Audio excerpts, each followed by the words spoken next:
मैं और मेरी बेटी घर पर अकेली रहती थी। एक दिन एक नकाबपोश लड़के ने रात को मेरी बेटी के साथ ज्यादती की। कुछ दिन बाद मेरी बेटी की शादी थी, तो मेरा दामाद घर आया और कहने लगा, मुझे पता है तुम्हारी बेटी के साथ ज्यादती हुई है। अब मैं एक ही शर्त पर शादी करूंगा कि तुम्हें मेरे साथ। मैं एक बेवा औरत थी, अपनी बेटी के साथ अकेली रहती थी। हमारी आमदनी का जरिया सिलाई थी। मैं और मेरी बेटी लोगों के कपड़े सिलाई करते थे। मोहल्लेदारों के अलावा और भी बहुत से लोग हमसे अपने कपड़े सिलाई करवाने आते थे। क्योंकि मैं सिलाई के हर फन में माहिर थी, मैं ऐसे ऐसे डिजाइन बनाती कि लोग देखकर दंग रह जाते। और सिलाई के पैसे भी मुनासिब ही लेती थी। एक बार मेरे घर का दरवाजा खटका और एक अमीर औरत हमारे घर दाखिल हुई। मुझसे कहने लगी कि वो एक बुटीक चलाती है, अगर मैं इसे कपड़े सिलाई करके दूं तो वो मुझे दुगनी सिलाई देगी। मैं इसकी बात बाखुशी मान गई। फिर हमारे वारे न्यारे हो गए थे। मैं और मेरी बेटी बुटीक वाली खातून के कपड़े सीने लगी। वो हमें सिलाई के पैसे भी बहुत अच्छे देती थी। वो अक्सर अपने ड्राइवर को गाड़ी में भेजती और कपड़े मंगवा लेती, लेकिन पैसों का हिसाब खुद आकर करती थी। वैसे तो सब कुछ ठीक था, लेकिन मुझे वो ड्राइवर कुछ ठीक नहीं लगता था। अजीब सा था। जब भी मैं या मेरी बेटी इसे कपड़े देने के लिए बाहर गेट तक जाते, वो हमें बड़ी अजीब सी नजरों से देखने लगता। मुझे इस पर गुस्सा आने लगता था। मैं अक्सर इसे घूर कर देखती तो वो मुस्कुराने लगता। एक बार जब वो बुटीक की मालकन हमारे घर आई तो मैंने इसकी शिकायत लगा दी। मेरी बात सुनकर वो हंसने लगी, कहने लगी, ऐसी तो कोई बात नहीं है, मैं इसी के साथ हर जगह आती जाती हूँ, मुझे मसला नहीं हुआ, लेकिन फिर भी मैं इसे डांट दूंगी। इसके बाद से तो इस ड्राइवर ने हमें यूं देखना शुरू कर दिया जैसे गुस्से में न जाने हमारे साथ क्या कर देगा। मेरी बेटी 16-17 साल की थी। मैं देखने में जवान ही लगती थी। वजह यह थी कि मेरी शादी कम उम्री में ही हुई थी और शोहर के इंतकाल को भी 6 साल बीत चुके थे। मेरी बेटी 10 साल की थी जब मेरे शोहर कैंसर के आर्जे से इंतकाल कर गए थे। मैंने दूसरी शादी नहीं की। घर मेरा अपना था। मैंने बेटी की खातिर दूसरी शादी के बारे में सोचा तक नहीं, क्योंकि न जाने मेरा दूसरा शोहर कैसा होता। अक्सर मैंने सौतेले बाग के किस्से सुन रखे थे कि बेटियों के साथ इनका रवैया बड़ा अजीबो गरीब होता है। मैं इन बातों से बहुत डरती और घबराती थी। मेरी बेटी कॉलेज में 11वीं में पढ़ती थी। घर आती तो मेरे साथ घर के कामों में भी हाथ बटा देती और फिर हम दोनों मिलकर सलाई करती। हमारे मोहल्लेदार पुराने थे, इसलिए बहुत इज्जत करते थे। अक्सर गली का बूढ़ा चौकीदार हमसे पूछ लेता कि बाजी, अगर सौदा सलफ लाना हो तो बता देना। वो काफी शरीफ सा शख्स था। अक्सर हम इसे खाना भी दे दिया करते थे। वक्त यूं ही गुजर रहा था कि एक दिन मेरी बेटी जब घर आई तो बहुत बदहवास सी थी। मैंने पूछा, तानिया क्या हुआ है? मेरे पूछने पर वो रोने लगी। कहने लगी, वो ड्राइवर आज अपनी गाड़ी में मेरा पीछा कर रहा था। ये सुनकर तो मुझे इस ड्राइवर पर और भी गुस्सा आने लगा। अजीब बदतमीज शख्स था। इसे मसला क्या था? वो होता कौन था मेरी बेटी का पीछा करने वाला? अभी मेरी बेटी को घर आए 15 मिनट ही गुजरे थे कि बाहर दरवाजे पर दस्तक हुई। मैंने पूछा, कौन है? तो वही ड्राइवर बाहर खड़ा कहने लगा, बेगम साहिबा ने कपड़े मंगवाए हैं। मैंने गुस्से से दरवाजा खोला और इस पर बरसने लगी। मैंने कहा, तुम्हें शर्म नहीं आती? मेरी बेटी तुम्हारी बेटी की उम्र की होगी और तुम इसका पीछा करते हो, इसे परेशान करने की कोशिश कर रहे हो। मैं तुम्हारी शिकायत मैडम को लगाऊंगी। मेरी बात सुनकर वो भी गुस्से में आ गया। कहने लगा, तुम्हारी बेटी जानबूझकर मुझ पर इल्जाम लगा रही है। मुझे क्या जरूरत है इसका पीछा करने की? बहरहाल मैंने इसकी अच्छी खासी बेइज्जती करके इसे वापस भेज दिया।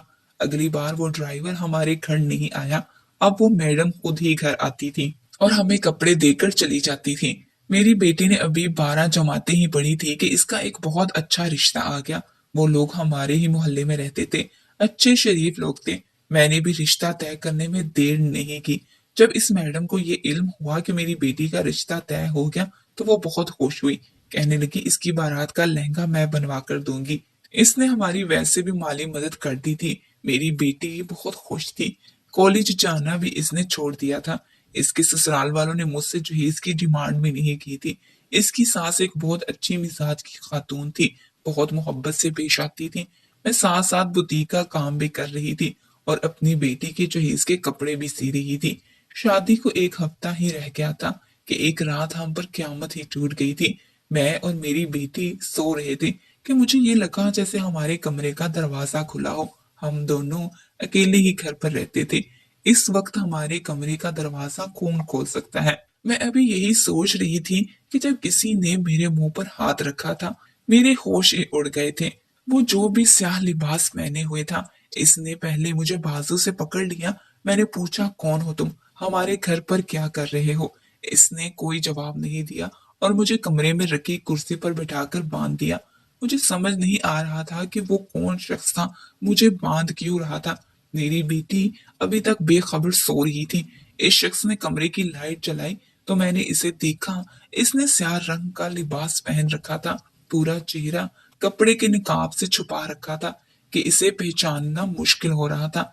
इसने मेरे दोनों हाथ कुर्सी के पीछे करके बांधे हुए थे, मेरे पांव भी बंधे हुए थे, यहाँ तक कि मेरे मुंह पर भी रुमाल बंधा हुआ था। मैं बिल्कुल बेबस से कुर्सी पर बैठी हुई थी। कमरे की लाइट जलते ही मेरी बेटी की आंख खुल गई। वो पहले तो इस नकाबपोश शख्स को देखकर घबराई थी और इसके बाद मुझे कुर्सी पर यूं हाथ पांव बंधे देखकर परेशान हुई थी। मुझे लगा शायद वो कोई चोर है जिसे ये मालूम हो चुका है कि हमारे घर शादी है, इसलिए चोरी के इरादे से आया है। लेकिन नहीं, इस शख्स ने ऐसा कोई रद्द अमल जाहिर नहीं किया था, ना हमारे घर की अलमारियों की तरफ देखा था। इसकी आंखों में तो कुछ और ही था। इसकी सुर्ख होती आंखें बस मेरी तानिया की तरफ थी। वो घबरा कर अम्मी कहकर मेरी तरफ बढ़ी थी, लेकिन इस शख्स ने इसे अपनी गिरफ्त में ले लिया। वो चीखने चिल्लाने लगी। मैं अपनी पूरी कोशिश करने लगी कि मेरे हाथ खुल जाएं, लेकिन ऐसा कुछ भी नहीं हुआ। वो मेरे सामने मेरी बेटी की इज्जत को पामाल करता रहा। मेरे कानों में मेरी मासूम बच्ची की चीखें गूंजती रही। मैं चाह कर भी कुछ नहीं कर पाई थी। मैंने आंखें बंद कर ली। ऐसी सफाकी शायद मैं देखने की मुतहम्मिल नहीं थी। कैसा घटिया शख्स था वो। एक माँ के लिए शायद ये एक मौत का मुकाम हो। मेरी बंद आंखों से मुसलसल आंसू बह रहे थे। मेरी बच्ची अपनी इज्जत की पनाह इस दरिंदा सिफ्त इंसान से मांग रही थी, रो रही थी, मुझे बार बार मदद के लिए बुला रही थी, कह रही थी कि अम्मी मुझे इस शख्स से बचा लो, अम्मी मुझे बचा लो। और मैं अपनी बेबसी के हाथों मजबूर थी। मेरे हाथ अगर खुले होते तो मैं शायद इस शख्स का कत्ल कर देती। मेरी बच्ची को बर्बाद करने के बाद वो शख्स वापस चला गया। मैं यूं थी कि बेजान हो चुकी हूँ। मेरी बेटी अब भी रो रही थी। फिर खुद को संभालने के बाद इसने मेरी रस्सियों को खोला और मेरे साथ लगकर फूट फूट कर रोने लगी। और मैं यूं थी कि जैसे मेरे वजूद में से किसी ने जान ही निकाल दी हो। मुझ में इतनी भी हिम्मत नहीं बची थी कि अपनी बेटी को चार तसल्ली बख्श जुमले ही बोल दो। मुझे तो यूं लगा जैसे मुझ पर क्यामत ही टूट पड़ी हो। मैं बिल्कुल गुमसुम हो गई थी। मेरी बेटी मेरे साथ लगी सिसकियां भर रही थी, लेकिन मैं बेजान बुत की तरह चुप थी। मेरे पास कोई अल्फाज न थे। बाकी की रात हम माँ बेटी की आंखों में कटी थी। अगले रोज मैं बहुत फूट फूट कर रोई थी। एक हफ्ते बाद मेरी बेटी की शादी थी और हम पर क्यामत आकर गुजरी थी। मुझे ये समझ नहीं आ रहा था कि क्या करूं। क्या अपनी बेटी की सास को बुलाकर सच बता दूं? देखने में वो औरत मुझे बहुत भली लगी थी, लेकिन ऐसी बात जानकर वो क्यों मेरी बेटी को अपनी बहू बनाएगी, और वो लड़का भी क्यों मेरी बेटी से शादी करेगा? और जब मैं ये सोचती, मैं किसी से कुछ नहीं कहती, ऐसे ही खामोशी से अपनी बेटी को रुखसत कर देती हूँ। तो मुझे ये फिक्र सताने लगी कि इसका शौहर तो ये राज जान जाएगा, इसके बाद क्या होगा? वो मेरी बेटी को तलाक दे देगा। सारी दुनिया के सामने मेरी बेटी की बदनामी हो जाएगी। मैं जितना इस बारे में सोचती, मेरे दिमाग की तनाबें खिंचने लगती। मेरी आंखों से आंसू जारी होने लगते। मेरा शौहर अगर जिंदा होता तो ऐसी जुर्रत कोई नहीं कर सकता था। औरत किस कदर मजबूर और बेबस मखलूक है। मेरे दिल से इस शख्स के लिए बद्दुआएं निकल रही थी जिसने मेरी बच्ची को बर्बाद कर दिया था। अब मैं ये सोचने लगी थी कि क्या करूं और क्या ना करूं। अब तक ये बात पोशीदा थी। कोई नहीं जानता था कि हम पर क्या क्यामत आकर गुजर चुकी है। शायद ऐसा भी हो जाए कि मेरे दामाद को इस बात का इल्म ही ना हो। खामोशी से ही वक्त गुजर जाए। मेरे जहन में एक के बाद एक ख्याल आने लगा। कभी लगता कि मुझे सब कुछ बता देना चाहिए, और कभी दिल कहता कि चुप ही कर जाऊं। हो सकता है कि मेरी बेटी का ऐब छुप जाए, लेकिन अगर दामाद को खबर हो गई तो फिर क्या होगा? मेरा सर बुरी तरह से चकरा रहा था। मेरी बेटी अभी भी रोए जा रही थी। मैंने फैसला कर लिया कि चुप ही हो जाते हैं। जो नसीब में लिखा होगा वो हो जाएगा। मैं अंदर कमरे में अपनी बेटी के पास चली गई। मैंने इसे तसल्ली दी और कहा कि वो किसी से कुछ ना कहे, बस खामोश रहे। वो मुझसे कहने लगी कि ये सब झूठ होगा, अगर बाद में सच मालूम हो गया तो मैं क्या करूंगी, मुझे शादी ही नहीं करनी। मैंने इसे बहुत समझाया कि वो जिद ना करे। मैंने अपनी बेटी को मना ही लिया था, मगर जैसे जैसे वक्त गुजर रहा था मेरा दिल बहुत घबरा रहा था। आखिरकार वो दिन भी आ ही गया था जिस दिन मेरी बेटी की बारात आनी थी। वादे के मुताबिक इस बुटीक वाली ने मेरी बेटी की शादी का जोड़ा बेच दिया था। जोड़ा बहुत खूबसूरत था। मेरी बेटी दुल्हन बनी हुई थी।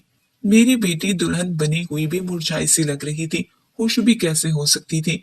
जो हादसा इस पर गुजर चुका था वो कोई छोटा तो ना था।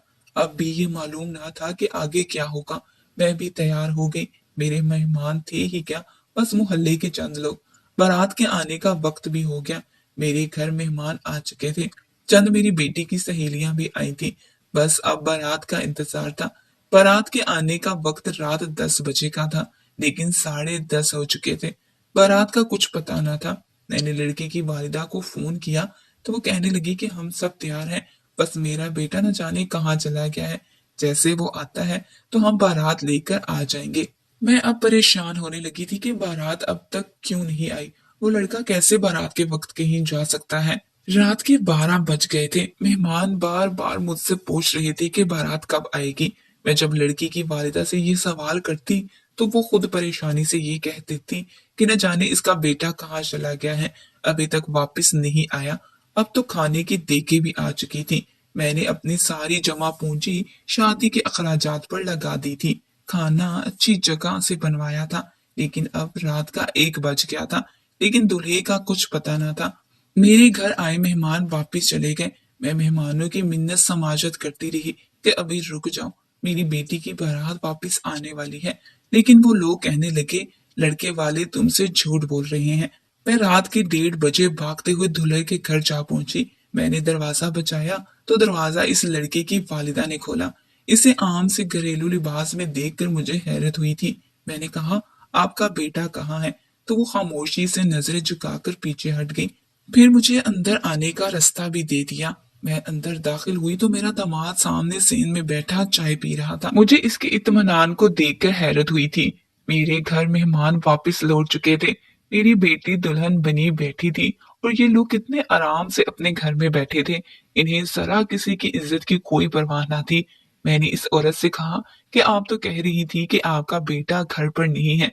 ना आप मुझे शादी के लिहाज से तैयार लग रही हैं, ना ही आपके घर को देखकर ये लग रहा है कि आपके घर किसी की शादी हो और आपका बेटा भी घर पर मौजूद है। फिर आपने मुझसे झूठ क्यों बोला कि वो घर पर नहीं है? वो तो यहाँ बैठा चाय पी रहा है। मेरी बात का जवाब इस औरत ने नहीं दिया। कहने लगी, ये सामने बैठा है, जो बात करनी है इससे कर लो, तुम्हारे सवालों का जवाब इसी के पास है। ये कहकर वो अपने कमरे में चली गई। वो शख्स ऐसे इत्मीनान से बैठा था जैसे इसे किसी बात का इल्म तक ना हो कि आज इसकी शादी है। मैं इसके सामने आ गई। मैंने कहा, तुमने ये सब क्यों किया? मैंने और मेरी बेटी ने तुम्हारा क्या बिगाड़ा था? तुमने अगर यही सब करना था तो मेरी बेटी का रिश्ता क्यों मांगा था? तो मुझे देखकर कहने लगा, मुझे आपकी बेटी से शादी करनी थी, इसीलिए तो रिश्ता मांगा था, लेकिन अब वो मेरे काबिल नहीं रही। ये बात सुनकर मेरी रंगत उड़ गई। वो कहने लगा, जो कुछ इसके साथ हुआ वो सब कुछ मुझे मालूम हो चुका है। आपकी बेटी पाक दामन नहीं तो फिर मैं कैसे इसे अपना सकता हूँ? मैं तो इसकी बातें सुनकर सकते में आ गई थी। वो ये क्या कह रहा था? इसे इस बात का इल्म कैसे हो सकता था? मैंने कहा, तुम कैसे जानते हो? मेरी बात सुनकर वो हंसने लगा। कहने लगा, ये भी बता दूंगा, लेकिन अगर आप ये चाहती हैं कि मैं अभी जाकर आपकी बेटी से निकाह कर लूं तो मेरी एक ही शर्त है। मैंने कहा, मुझे तुम्हारी हर शर्त मंजूर है, बस मेरी बेटी को अपना लो। मैं इसके सामने हाथ जोड़ने लगी, इसकी मिन्नत समाजत करने लगी, लेकिन जो शर्त इसने मुझे रुखसती की बताई थी वो सुनकर मैं दंग सी रह गई थी। वो कैसे ऐसी शर्त रख सकता था? मैं चुपचाप इसके घर से वापस आ गई। देग वाले अब भी मेरे घर के पास खड़े थे। मैंने इन्हें पैसे दिए और कहा कि वो लोग ये देगें किसी यतीम खाने में दे दें। मुझे अब कोई जरूरत नहीं है। मेरे घर पर जो चंद मेहमान मेरी मिन्नत समाजत करने पर रुक गए थे कि शायद मेरी बेटी की बारात आ जाए, वो मुझे देखकर सवाल करने लगे कि लड़के वाले क्यों नहीं आए। मैंने इन्हें वापस भेज दिया और खुद अपनी बेटी के कमरे में आ गई। वो अब अपना लिबास बदल चुकी थी। शायद ये बात मान चुकी थी कि अब इसकी बारात नहीं आएगी। अजीब बात ये थी, इसने मुझसे कोई सवाल नहीं किया था। मेरे पास आकर बैठ गई। कहने लगी, मैं जानती हूँ मेरी बारात नहीं आएगी, क्योंकि मुझे बर्बाद करने वाला वही शख्स था अम्मी। ये सुनकर मैंने बड़ी हैरत से इसे देखा। वो नम आंखों से मुझे बताने लगी। कहने लगी, ये लड़का इसे कॉलेज के रास्ते में रोज मिलता था, बार बार इसका रास्ता रोकता, इसे गुलाब का फूल देने की कोशिश करता, लेकिन वो इसे नजरअंदाज ही करती जाती थी। लेकिन एक दिन इस लड़के ने हद ही पार कर दी। बीच रास्ते में मेरी बेटी को बाजू से पकड़ लिया। मेरी बेटी ने बेसाख्ता इसके मुंह पर थप्पड़ मार दिया और ये कहा कि आइंदा वो इससे दूर ही रहे तो बेहतर है।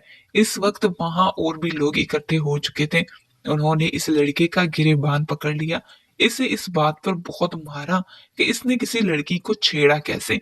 एक तमाशा सा लग गया था। मेरी बेटी वहां से वापस घर आ गई। इस वक्त वो बहुत डरी हुई लग रही थी। जब मैंने इसके खौफ की वजह पूछी तो इसने मौजू बदलने के लिए मैडम के ड्राइवर का बोल दिया, क्योंकि वो गाड़ी और ड्राइवर इसे मेन रोड पर ही नजर आ गया था। वो जानती थी कि वो यकीनन हमारे घर ही कपड़े लेने आ रहा होगा, इसलिए इसने जल्दबाजी में इसी का नाम ले लिया। वो शख्स इस वक्त बेकसूर ही था, लेकिन मेरी बेटी बेहद घबरा गई थी, इसलिए इसे जो समझ आया इसने कर दिया। अगले रोज जब वो कॉलेज से वापस आ रही थी कि वही शख्स इसके सामने खड़ा हो गया। मेरी बेटी से कहने लगा कि वो इसे माफ कर दे, आइंदा वो इसे कभी भी तंग नहीं करेगा। बस मेरी बेटी ने इसे माफ कर दिया। मेरी बेटी ने भी कह दिया कि इसने इसे माफ किया। इसके बाद वो लड़का कभी भी मेरी बेटी के सामने नहीं आया। इसके बाद वो एक दिन इसके सामने आया और कहने लगा वो एक अच्छी जॉब करने लगा है और इसे अपनी गलती का एहसास भी हुआ है। इससे ऐसी गलती नहीं करनी चाहिए थी। लेकिन ये बात भी सच है कि वो इससे बहुत मोहब्बत करता है, इससे शादी का ख्वाहिशमंद भी है, इसलिए अपना रिश्ता इसके घर भेजना चाहता था। मेरी बेटी इस बार इसकी बातों में आ गई और इससे कहा कि वो इसका रिश्ता भेज दे। इस तरह से इसका रिश्ता मेरी बेटी से पक्का हो गया। अब वो लड़का तानिया से अक्सर फोन पर बातें करने लगा था। इसे कहता, तुम्हारी वालिदा बड़ी यंग सी हैं, देखकर लगता ही नहीं कि वो एक जवान बेटी की माँ है। तानिया इस बात पर खुश होने लगती। इसने मेरी बेटी को इस अरसे में खूब ख्वाब दिखाए थे और शादी से एक हफ्ता पहले वो ही नकाब में चेहरा छुपाए हमारे घर आया था, मेरी बेटी से अपने थप्पड़ का बदला लेने। इसका इरादा शादी का था ही नहीं। बदला पूरा होते ही इसने तानिया से बातचीत खत्म कर दी थी। एक हफ्ता इसने तानिया से कोई बात नहीं की, लेकिन रात को जब बारात नहीं आ रही थी और मैं इसके घर गई तो इसकी कॉल तानिया को आई थी। तब इसने तानिया को सारी सच्चाई बता दी थी कि इसने तानिया से अपने थप्पड़ का बदला लिया था। इसकी वजह से इसके लोगों में बहुत बदनामी हुई थी, इसलिए बारात लेकर वो नहीं आएगा ताकि तानिया की भी बदनामी हो जाए। और जो शर्त इसने मेरे सामने रखी थी मैं वो भी नहीं मान सकती थी। वो कहने लगा कि मैं अपना घर इसके नाम कर दूं तो वो बारात लेकर पहुंच जाएगा। लेकिन मैं वहां से वापस आ गई। सारी हकीकत जानकर मैंने इस लड़के को पुलिस के हवाले कर दिया। सारी सच्चाई इसे बता दी। पुलिस के 4 डंडे खाने के बाद इसने खुद ही सारी सच्चाई बता दी। इसकी वालिदा हमारे घर आकर रोने लगी कि मैं इसके बेटे के खिलाफ केस वापस ले लूं। वो अपने बेटे को मेरी बेटी से शादी के लिए आमादा कर देगी। लेकिन मैं ऐसे शख्स को कैसे माफ कर सकती थी जिसने मेरे सामने ही मेरी बेटी को बेआबरू किया हो। मैंने इस औरत से साफ इनकार कर दिया। इसके बेटे को 5 साल की कैद हुई थी। मैंने अपनी बेटी का दाखिला फिर से कॉलेज में करवा दिया। मेरी बेटी ने एमए कर लिया।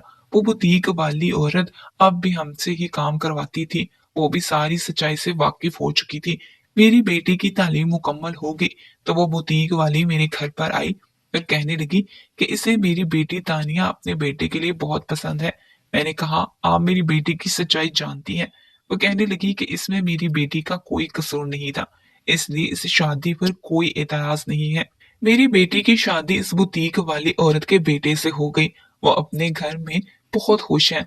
वो अपनी सास के साथ मिलकर पूरी बुटीक चला रही है। इसके शौहर ने इसे माजी के हवाले से ना कोई सवाल किया और ना कभी कुछ कुरेदना चाहा। जहाँ बुरे लोग दुनिया में हैं वहाँ अच्छे भी होते हैं। बस हमें जुल्म होता देखकर चुप नहीं रहना चाहिए था। अगर मैं बर वक्त इस लड़के के खिलाफ कार्रवाई ना करवाती, तो वो आज भी हमें ब्लैकमेल कर रहा होता।